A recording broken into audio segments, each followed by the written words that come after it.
Mitologia nórdica. A história de Gerda e Frey. Primeira parte.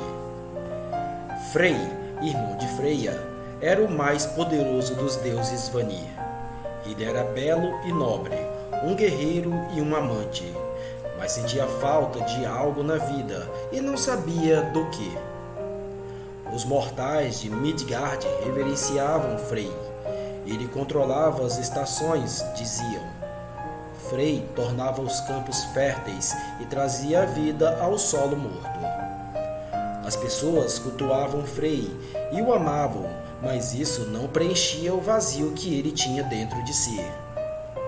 Frey avaliou suas posses. Tinha uma espada tão poderosa e impressionante que sabia lutar sozinha, mas isso não o satisfazia. Tinha Gullinburst, o javali com pelos dourados, criado pelo anão Brock e seu irmão Aitri. Gullinburst puxava a carruagem de Frey.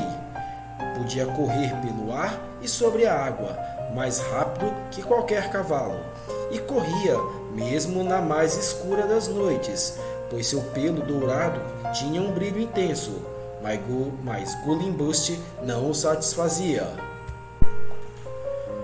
Tinha o Skidbladnir, o navio feito para ele pelos 3 anões conhecidos como filhos de Ivaldi.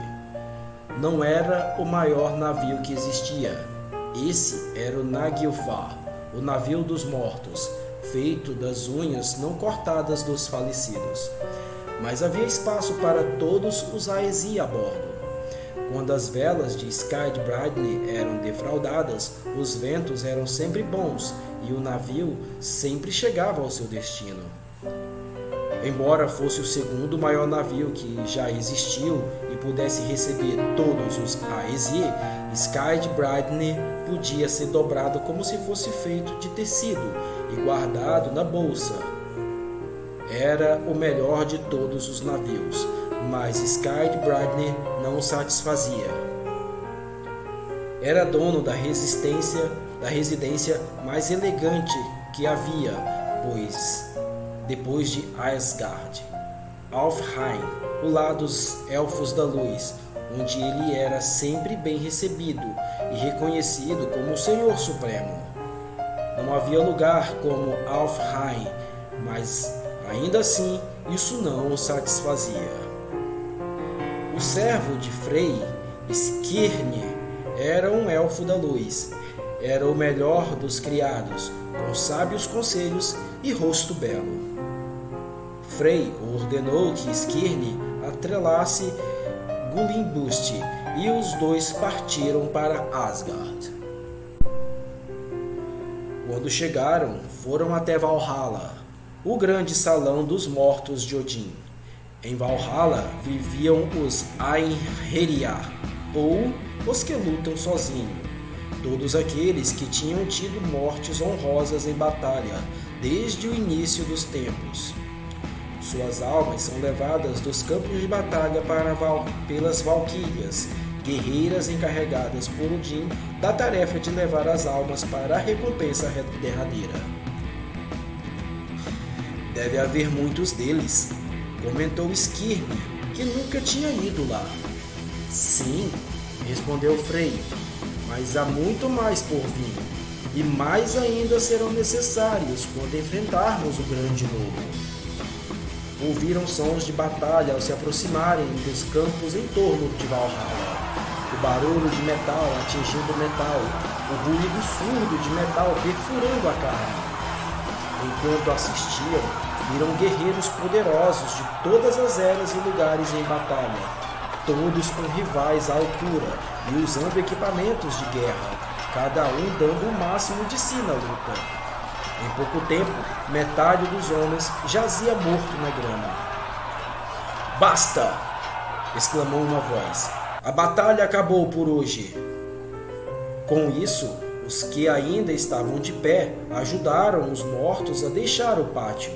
Suas feridas se curaram sob o olhar de Frey e Skirnir, e os guerreiros montaram em seus cavalos. Todos os soldados que lutaram naquele dia, fossem vencedores ou perdedores, cavalgaram para Valhalla, o salão dos mortos honrados. Valhalla era um salão enorme, tinha 540 portões e cada um permitia a passagem de 800 guerreiros lado a lado. Abrigava mais pessoas do que a mente podia conceber. No salão, os guerreiros vibraram quando o banquete começou.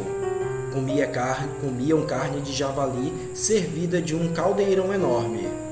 Era carne de Saérme. Toda noite eles se banqueteavam com sua carne, e toda manhã a fera monstruosa renascia outra vez, pronta para ser abatida mais tarde e para dar a vida e a carne para alimentar os mortos. Não importava quantos deles houvesse, sempre haveria carne suficiente.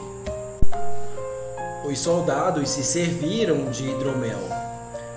Tanto hidromel para tantos guerreiros, comentou Skirne. De onde vem?